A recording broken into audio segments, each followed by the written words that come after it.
George Kubiak played basketball, football, and ran track at Carleton High School from 1967 to 1970.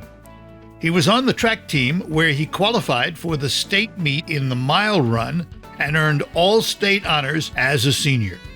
In football, George was a 3-year varsity letter winner where he earned Saginaw News All-Area honors as a wide receiver his senior year, while also garnering all-state honorable mention honors.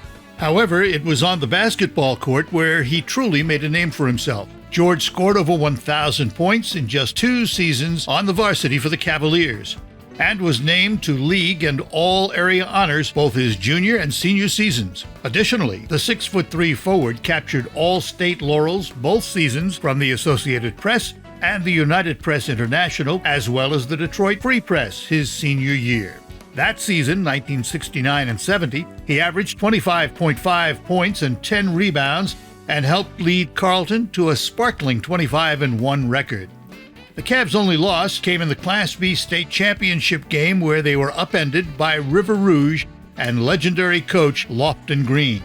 76-66 was the score. The kids were really down on the way back on the bus, and we got just to the edge of town on the M13, and the bus driver started to slow down, and Rex Jones got up and he's looking, he says, "Oh my God, the police are up there. What happened?" And he's getting all excited, but he was really down. He was probably hurt one of the most. All of a sudden they realized that it's a crowd of Carleton people with the police department, and they escorted us into town after that day. And then after that, those guys realized they celebrated what they did. George was named to the Midwest Regional High School All-America team as an honorable mention selection. The Basketball Coaches Association of Michigan began conducting the Mr. Basketball voting in 1981. In 2010, the BCAM began a 10-year project to honor the top high school senior boys basketball players from the period prior to the inception of the Mr. Basketball Award, naming it the Retro Mr. Basketball Award. George was the Retro Mr. Basketball runner-up in 1969 and 70 to Rick Druvitz of Garden City West High School, who would go on to play for Kentucky. I remember the one night we played, I think Standish Sterling or one of them, the night he scored the 40 points. But, coming down floor, and passing the ball to George, George had a unique move. He'd fake, go to the left, and then pull up for the jump shot. But this night, he wasn't faking. He wasn't doing anything. He was just pulling up. Boom, boom, boom. So I told Rex, I said, "Hey, man, George is hot." And so, so we were coming down, and I remember George was on the left and Schultz was on the right. So, the ideal thing would have been to bounce past the ball to Schultz, and he had an easy layup.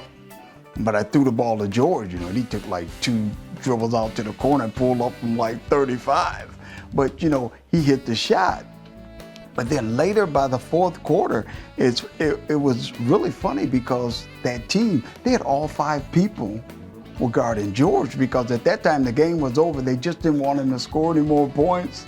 George received a basketball scholarship at Central Michigan University, where he was the leading scorer on the Chippewas freshman team, 17.5 points per game, before winning 3 varsity letters from 1972 to 74.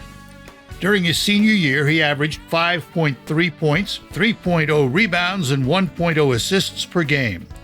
George taught in the Saginaw Public Schools for 40 years and coached varsity basketball at Arthur Hill High School from 1978 to 96. He carved out an impressive 261 and 141 record at Arthur Hill, and in 1988 was the All-Area Dream Team Coach of the Year. In 2014, George was recognized among Michigan's top 100 players of all time, ranking 101st and an honorable mention selection. He's now retired from teaching and enjoys playing golf.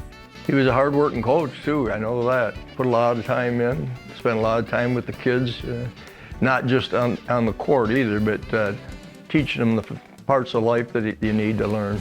With his leadership of bringing the team and the school and the community, together or whatever, all of these places are better because of the fact that, that he stepped out with that hand of friendship. And, and that's the one thing, other than all of the years that we played together and everything, that's the one thing that I always admired about him the most was just his courage to do that.